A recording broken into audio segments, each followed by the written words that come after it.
Hola a todos, un gusto enorme encontrarnos nuevamente en No nos callarán Cuba. El día de hoy vamos a estar analizando un tema que yo estoy seguro a ustedes les va a parecer de suma importancia. Sobre todo porque yo siempre digo que los cubanos hemos sufrido por partida doble. Por un lado, más de 60 años de autoritarismo que nos ha privado de los más elementales derechos humanos, libertades individuales, respeto a la democracia. Y por el otro, un fenómeno de normalización de estas violaciones a los derechos humanos que se han dado ya no solo en partidos políticos de izquierda en el continente de América Latina, sino también en gobiernos democráticos y organismos multilaterales. Es un fenómeno bastante interesante. Hoy es domingo, este programa debe estar saliendo el martes de la próxima semana. Tuve el gusto de participar junto a otros cubanos de la agrupación Cubanos Libres en Uruguay, que a propósito invito a todos que lo sigan en sus redes sociales, en una entrega de volantes en una feria muy concurrida de aquí de Montevideo, Uruguay, el país que me ha dado la posibilidad de recomenzar luego de una expulsión y de un hostigamiento político que viví en Bolivia, como ustedes saben.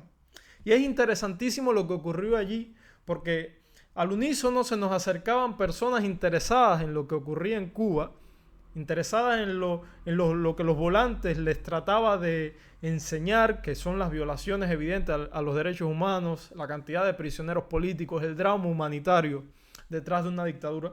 Sin embargo, también se nos acercaban personas con un enorme desconocimiento de la realidad cubana y con una carencia total de argumentos, intentando continuamente justificar que exista hoy en América Latina una dictadura de izquierdas que ha mantenido a mi país por más de 60 años en la más extrema miseria y carencia de libertades. ¿Por qué hay una hemiplegia política y un doble estándar para medir las libertades y los derechos humanos en América Latina? ¿Por qué se condenan a violaciones de derechos humanos en algunos países, pero cuando esas violaciones ocurren en regímenes como puede ser Venezuela, Nicaragua o mi país, Cuba, la comunidad internacional o parte de esta comunidad internacional, sobre todo en aquellos países donde gobierna la izquierda, tiende a normalizarla y comienza a hablar de aquello que se conoce como libre determinación de los pueblos o, por otra parte, democracia diferente? No es una democracia diferente a lo que tenemos en Cuba, y es precisamente sobre eso lo que vamos a estar hablando en No nos callarán el día de hoy, que tengo un invitado especial, licenciado en Historia por la Universidad de La Habana, articulista en medios independientes, y va a estar ya en breves minutos conversando con nosotros. Le doy la bienvenida a Ernesto Gutiérrez Leiva. Es un enorme placer tenerlo en No nos callarán. Ya volvemos.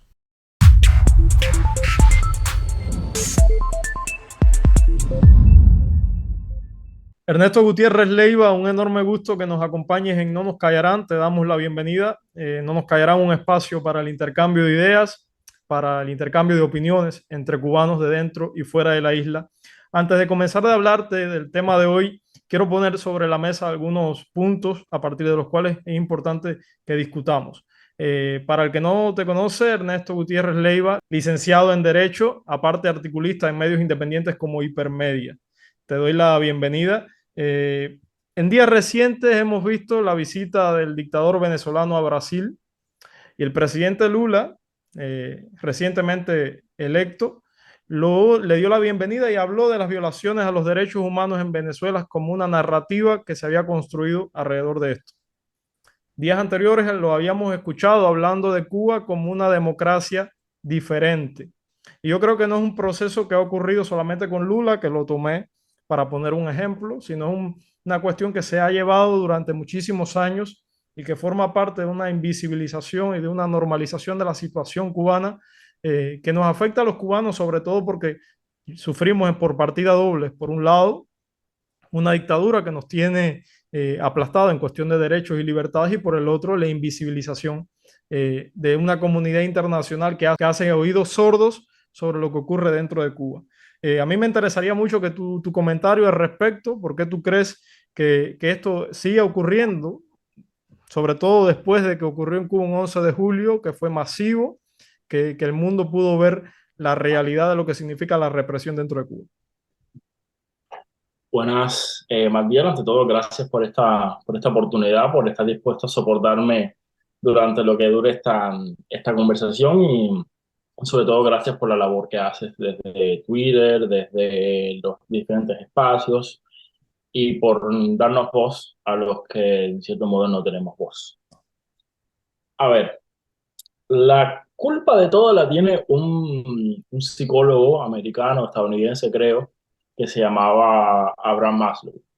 Abraham Maslow hizo una pirámide donde en la base estaban las emociones o las necesidades más importantes del ser humano y en la última las más prescindibles, por así decirlo. Entonces, las tres primeras serían supervivencia, seguridad y pertenencia. Y eso es lo que explica por qué el ser humano primero se asocia en sociedades y dentro de esas sociedades en colectivos. En este caso, cuando hablamos de la izquierda, sería un colectivo difuso, pero que se asocia por una supuesta afinidad política. Claro. Esos colectivos, a su vez, crean identidades, identidades que se simbolizan con, ya sea de objetos de índole, digamos, religiosa, por así decirlo, o con estandartes o figuras que son representativas. En el caso de Cuba, ese es uno de los símbolos de la izquierda por excelencia. O sea, que es un símbolo que es envejecido de forma lenta. O sea, estamos hablando de 63 años ya. Por lo visto vamos para el 64, que es medio. Y envejecido mal, mal. O sea, nosotros ahora estamos teniendo un poco más de visibilidad de la situación en Cuba gracias al Internet. A estos aparatos extremadamente peligrosos, pero Estoy de acuerdo.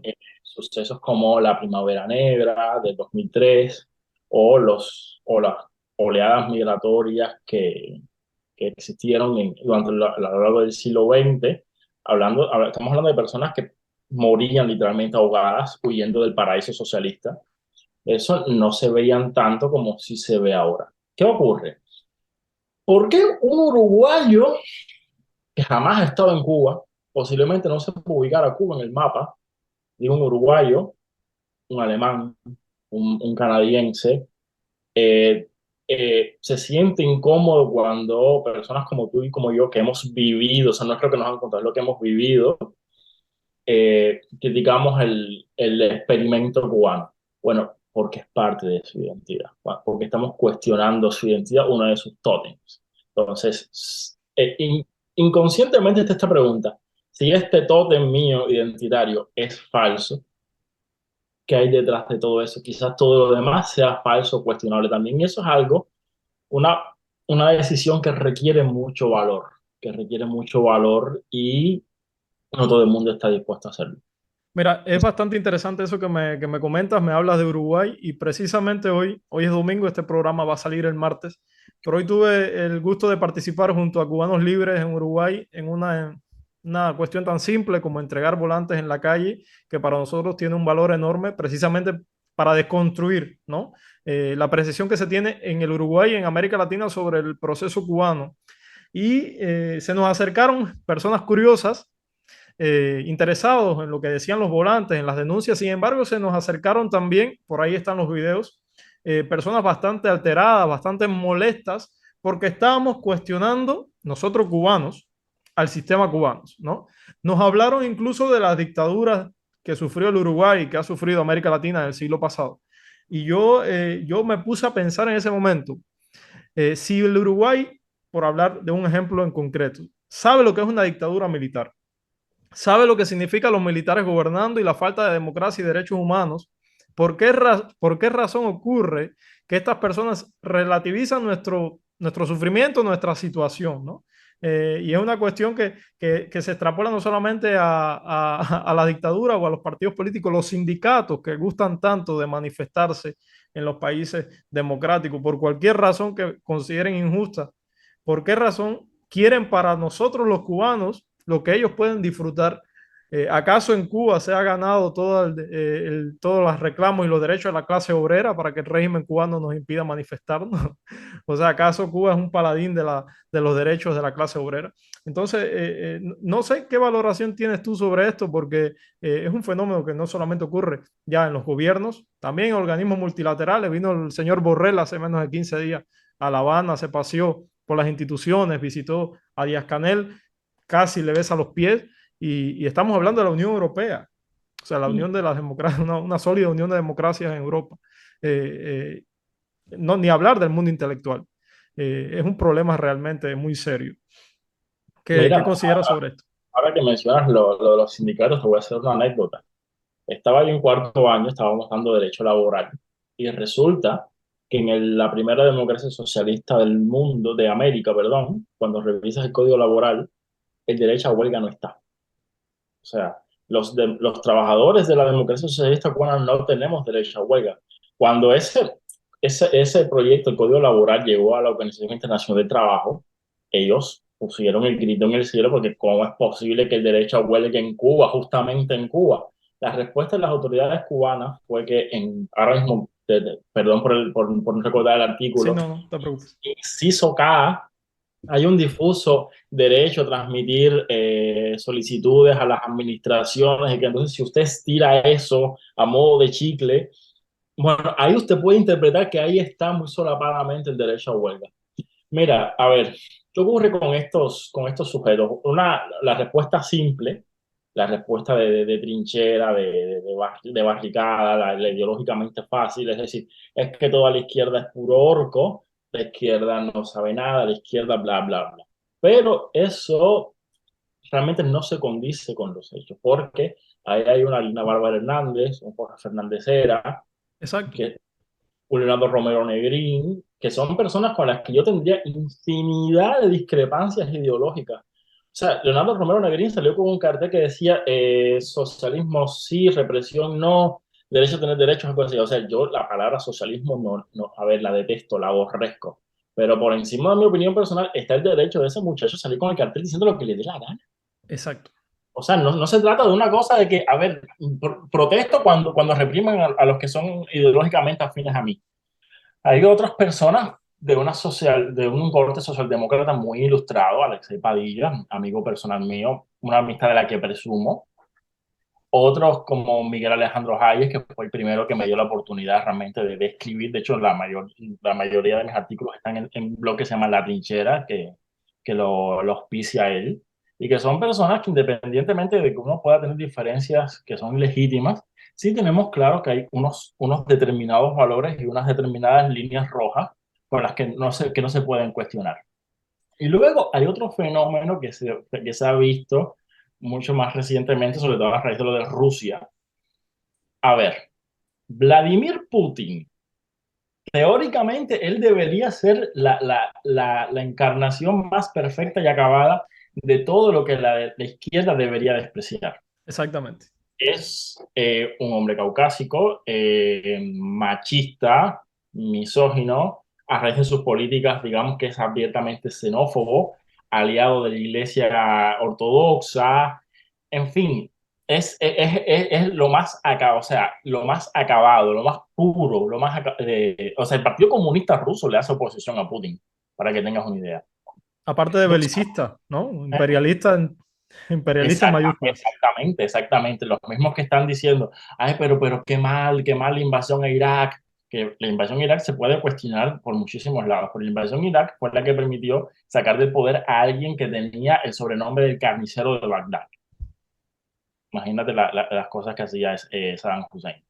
Eh, entonces usted se pregunta, por ejemplo, el código de las familias que recientemente se aprobó en Cuba, eso Putin lo detestaría. De hecho, Putin habla de la decadencia de Occidente y pone como ejemplo ese tipo de políticas. O sea, en el imaginario de Putin todo Occidente es una bandera arcoíris donde todos nos denominamos en no inclusive y no sabemos, eso se burla de Occidente. Y es que ya no saben si son hombres o son mujeres. Y en cambio, esta izquierda más identitaria, solapada o abiertamente apoya a Putin. Entonces, ¿cómo se explican estos dos fenómenos? O sea, una izquierda residual, numéricamente hablando, quiero decir, en Cuba, que no comulga con la dictadura, y Ajá. una izquierda internacional que simultáneamente que comulga con la dictadura cubana también, pues, y se da los golpes en el pecho de ser los más progres, bla, bla, bla, apoya no solamente a Putin, también a Xi Jinping. O sea, ellos adoran, babean por el modelo chino también. ¿Por qué? Bueno, porque es una identidad. Ellos han terminado construyendo una identidad. que no es tanto en positivo, sino como en negativo. O sea, no es lo que tenemos en común, sino el desprecio que tenemos frente a. ¿Y qué es ese a? Occidente, la Totalmente. sociedad occidental. Que Occidente cometió hace siglos un pecado que no le acaban de perdonar, que es inventar la institución más maravillosa que ha tenido la humanidad, que es o sea, la existencia de un ser humano, que ese ser humano tiene derecho a tener derechos, a existir como sujeto autónomo dentro de un marco social, por supuesto, pero como un derecho autónomo. Y cuando usted es coherente con esa línea, eso que fue, te llevó primero a cuestionarte, a ver, muy bien, que haya religión y demás, pero la religión es una cosa individual. No puede ser una política de Estado. Es, Luego, es in- si luego sigues con el tema de, a ver, la esclavitud no va más, el racismo no puede ir más. Sí, hombres y mujeres, pero iguales. Si se quieren claro. divorciar, que se divorcien. Y bueno, justamente se da la paradoja de que todos estos derechos maravillosos que a esta izquierda más extremista le encantan, en materia de libertad sexual, en materia medioambiental, siempre, no falla. Todo surge en Occidente. Civilizaciones mucho más antiguas que el occidental, Persia, Egipto, China, jamás lograron evolucionar hacia hasta los niveles que logró evolucionar el occidente. Justamente porque no reconocieron esa institución. Pero sobre todo, Ernesto, yo creo bueno, has mencionado algunos referentes. A mí me cuesta pensar que esa izquierda pueda ganar elecciones si sigue tomando como referentes a políticos, políticos no, dictadores en el continente, como puede ser Nicolás Maduro, Daniel Ortega, que lo vimos exiliando y privando de la nacionalidad a más de 200 presos políticos, o Raúl Castro y Díaz-Canel en Cuba, ¿no? Es bastante llamativo que han tenido que mutar a formas de izquierda un poco más frontales o que se intentan alejar de ese modelo que significó el socialismo del siglo XXI en franca decadencia en estos momentos. ¿En qué ha quedado el socialismo del siglo XXI? Porque es bastante interesante discursos tan novedosos como puede ser el de Boris en Chile, ¿no? A ver, vamos por partes, dijo el destipador. La principal diferencia entre lo que fue el socialismo, el llamado socialismo realmente existente, y lo que ocurrió en América Latina en el siglo XX, el XXI, perdón, es que el socialismo realmente existente, digamos, Unión Soviética y demás, tenía un aparato teórico y filosófico absolutamente errado, pero lo tenían. Por ejemplo, Lenin que decía, la moneda es una forma de legitimación del capitalismo, una bla, bla, bla, bla, bla. Para destruir el capitalismo hay que destruir la moneda, hay que inducir la inflación. O sea, aunque Occidente en su momento hubiese dicho, mira Lenin, tu proyecto nos parece interesante, te vamos a mandar todo el oro que tenemos para financiar el proyecto soviético a ver qué tal da. Y si funciona, lo vamos a incorporar aquí en Occidente. Bueno, aunque Occidente hubiese dicho eso, Lenin de todas formas hubiese inducido crisis inflacionarias por una cuestión ideológica, De absolutamente acuerdo. de espaldas a la realidad, pero tenían ese aparato ideológico. En el caso del socialismo del siglo XXI no fue eso. El socialismo del siglo XXI fue una respuesta populista y por ende contraproducente a una serie de reformas aperturistas más o menos exitosas. Hay que ir entonces caso a caso, Claro. escenario nacional, de los 90 y que coincidió con un boom de las commodities, porque bueno, por ahí estaba China que estaba floreciendo industrialmente, requería más materias primas y eso explica por qué el petróleo volaba, el petróleo en el caso de Venezuela, la soja en el caso de Argentina, Brasil, todo lo que exportaba a Brasil estaba caro. Entonces, cuando tenía populismo, un enemigo al que culpar, el llamado neoliberalismo de los 90, y muchos dólares que te mandaban los malvados imperialistas norteamericanos como pago por las commodities, los americanos y los chinos, ¿no? Entonces Claro. tuviste toda esa fiesta, todo ese danza de los millones, por así decirlo, que en dependencia de cada escenario nacional fue más irresponsable o terminó llevando un proceso más autoritario. En el caso de Venezuela es el ejemplo más acabado del fracaso. O sea, te llevaste por delante las instituciones, no guardaste nada y terminaste derivándote en un proceso autoritario. O sea, en 2015 todavía había una institucionalidad en Venezuela que fue la que le permitió a la oposición ganar por dos terceras partes de la Asamblea Nacional. ¿Qué pudo hacer la oposición con dos terceras partes en la Asamblea Nacional en un sistema donde el presidente no puede vetar las leyes del legislativo? Absolutamente nada. Creo que pudieron aprobar un borrador sobre el régimen de comunicación penitenciario. Más nada. Dos terceras partes. Más nada. En el caso de Bolivia, tú lo sabes mejor que yo, de hecho, habría que hacerte una entrevista a ti sobre el caso de Bolivia, es si hubo mucha más responsabilidad fiscal, o sea, que hay, o vuelvo otra vez con el doble rasero, si un gobierno de centro derecha hace eso que hizo Evo Morales, sería un explotador, un no liberal, bla, bla, bla, bla. Evo Morales lo hizo, bueno, está bien. Mira qué exitoso el modelo boliviano, que también, ahora también está crujiendo, por cierto.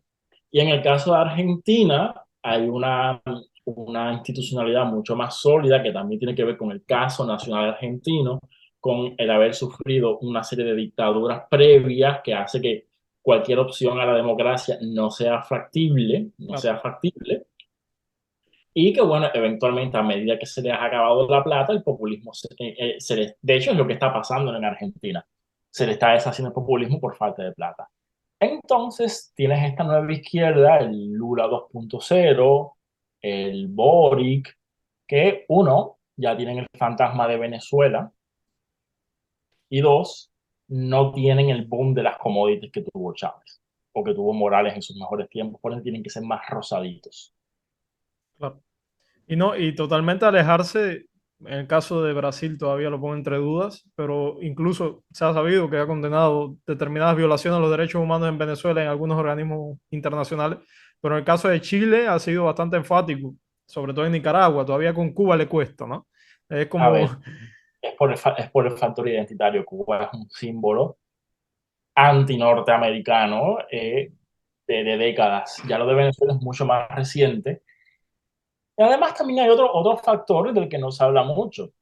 Los principales informes condenatorios a Venezuela en sede de la ONU han sido redactados por la oficina de Michelle Bachelet. Michelle Bachelet no es precisamente un político al que se pueda demonizar de ser de derecha, malvada, de esta de come niños, no para sí, nada. O sea, es una izquierda, lo que una izquierda más decente, por así decirlo. Independientemente de que usted a la hora de hablar de economía y demás no esté de acuerdo con muchas cosas, hay lugares comunes en materia de derechos humanos. Y bueno, Bachelet ha tenido la honestidad de simplemente consagrar lo evidente. Hay un estado de ruptura del hilo constitucional, hay una violación de los derechos humanos, no se puede decir que Venezuela es una democracia. Y esto que hizo Lula fue francamente decepcionante. Y eso que yo no simpatizo precisamente con Lula, o sea, no tenía demasiadas expectativas con él, pero no deja claro. de ser decepcionante. No, absolutamente decepcionante y a la luz de los acontecimientos creo que con el caso de Cuba peor aún, ¿no?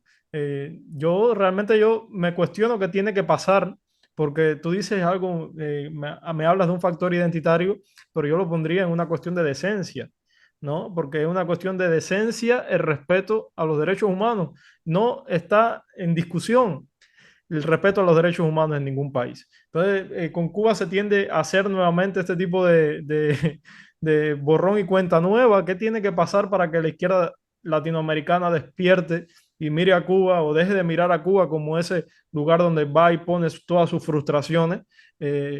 Porque ya tuvimos un 11 de julio, hemos tenido un éxodo masivo, estamos viendo al presidente de México, país por el que cientos de cubanos han desfilado en los últimos años buscando mejoras económicas, buscando mayores libertades.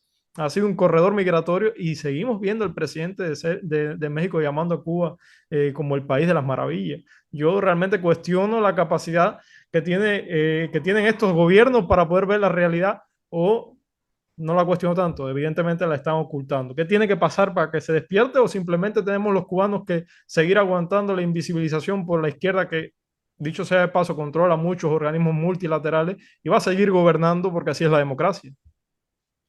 A ver, la respuesta que te van a dar a todo es el bloqueo. O sea, ya tienen un cuño, ya tienen un cuño de bloqueo, bloqueo, bloqueo. Yo me cuestiono, a ver, ese bloqueo, el bloqueo barra embargo, barra restricciones, barra como le quieras llamar, Sanciones.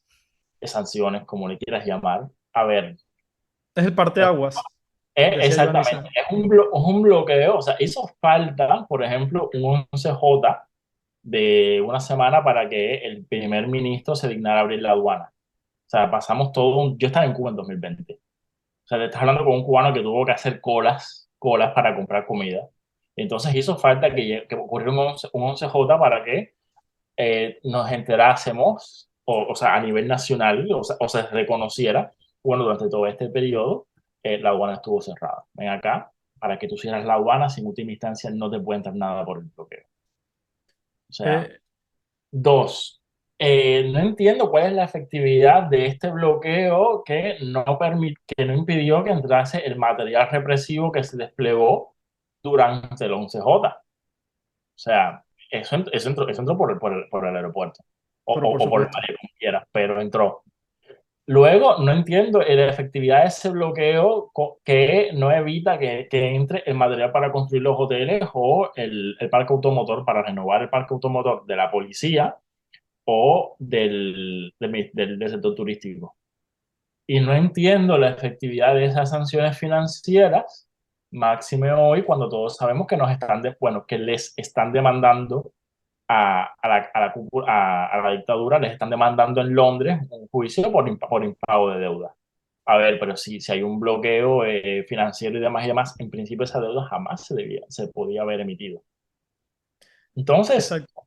es un bluff. Lo que ocurre es que nosotros vivimos en un país donde cierto señor, en uno de sus grandes delirios de grandeza, se paró a decir que la deuda era inmoral, que no reconocía nada, bla, bla, bla, bla. A ver, imagínese un vecino que está diciendo que todas las personas a las que él le debe dinero son unos indecentes, unos inmorales, unos apretadores que no les va a pagar nada, etcétera, etcétera, y al día siguiente viene a pedirle dinero a usted. ¿Usted le presta?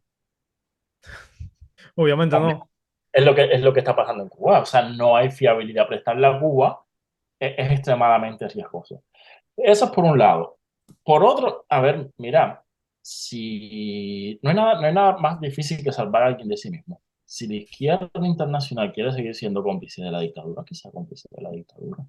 El día de mañana, o sea, la historia juzgará. Los va a llamar a rendir cuenta. A mí, Exactamente. Entonces, ya esto de que, no, pero yo no sabía, yo no me enteré, ¿no? A ver, las redes sociales están ahí. Si hay cubanos esparcidos por todo el mundo. O sea, usted escala el Monte Everest. En el Monte Everest, en la cúpula, hay una casetica con un CDP. Ese CDP es cubano. sí, absolutamente.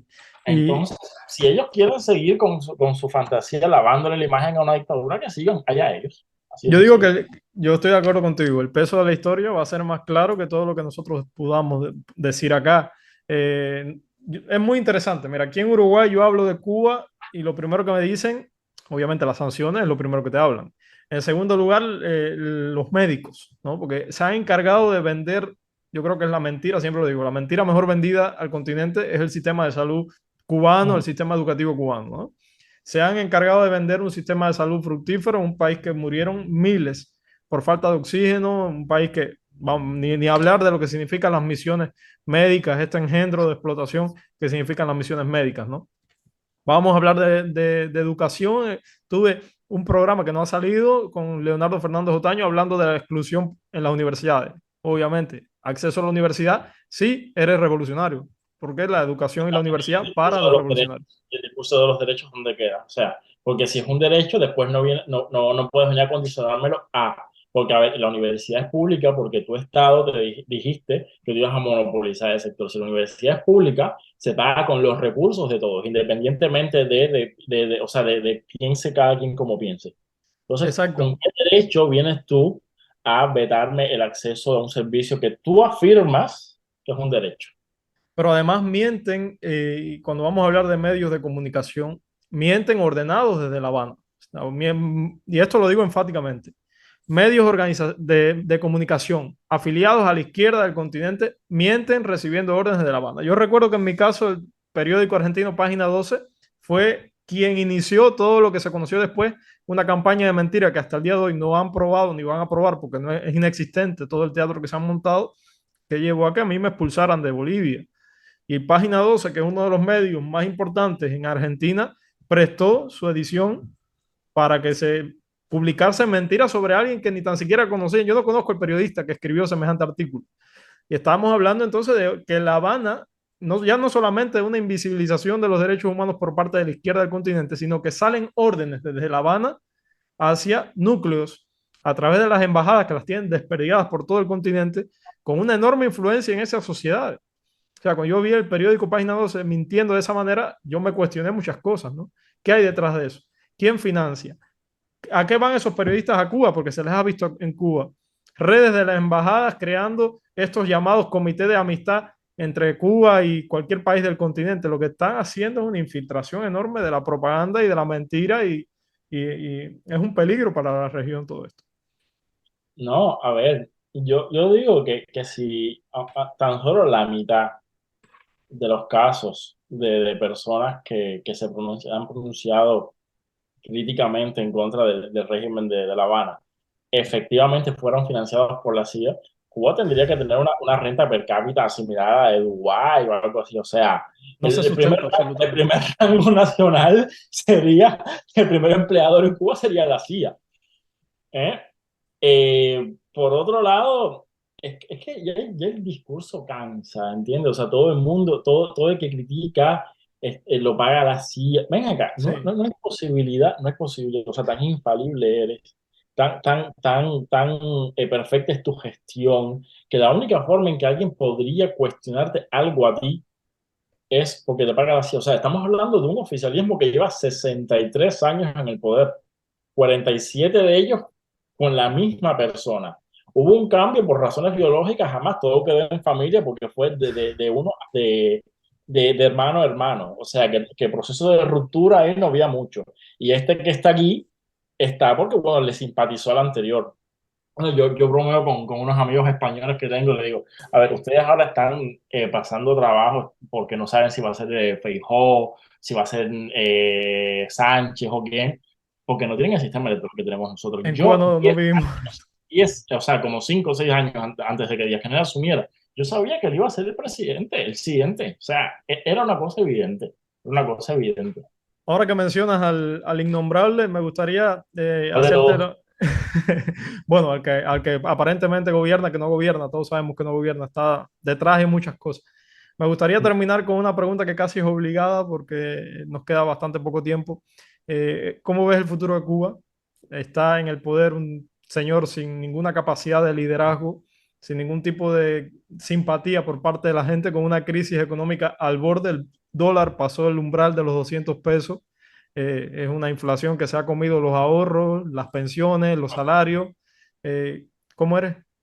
¿Eres optimista con el futuro de Cuba? Voy a volver a hacer la pregunta. ¿Cómo ves el futuro de Cuba a corto plazo, teniendo en cuenta estas crisis que la económica es sistémica? Pero bueno, tenemos acceso a la información, tenemos un descontento popular bastante marcado, tenemos un partido comunista sin liderazgo. Es un caldo de cultivo esto. A ver, todas las predicciones sobre el futuro son válidas hasta que viene algo que las echa por tierra. O sea, así de sencillo. Si este podcast, si esta conversación lo estuviésemos teniendo el 10 de julio de 2021, cualquier cosa que yo te dijese posiblemente quedara por tierra al día siguiente, por los Totalmente. factores del 11J. A ver, en el contexto actual, el panorama es desolador. O sea, tienes unos sectores democráticos que están muy desmovilizados. Hay héroes, por así decirlo, que subsisten, pero más bien a título personal que colectivo. O sea, y tienes a una cúpula que está haciendo una transición hacia un capitalismo de Yeltsin. O sea, que es el capitalismo corporativista, el capitalismo de amiguetes, o sea, la consagración, pero ya legal de lo que está pasando. Y la muerte de Raúl Castro, lo único que va a ser acelerar todo eso, porque los símbolos estos relativos a la sierra y demás van a barrerlo, que tampoco es que sean ningunos símbolos reverenciales, pero bueno, ya va. Vamos en Lo poco camino, que queda, digamos. así vamos en camino a convertirnos ya en lo que ya somos un oblast ruso, por así decirlo, un satélite de quien esté dispuesto a mantener la dictadura. Ahora, el día de mañana hay otro estallido social que dure más, que se articule, etcétera, etcétera, y todo eso va por tierra.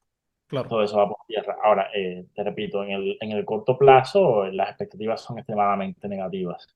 pero bueno, uno tiene que ser o por convicción o por necesidad optimista, así que yo espero que en un futuro esta maldición termine y Sí, podamos empezar a reconstruir el país. totalmente de acuerdo. Yo creo que ya esto que me decías es muy interesante de la transición a un capitalismo estilo ruso postsoviético, de amiguetes.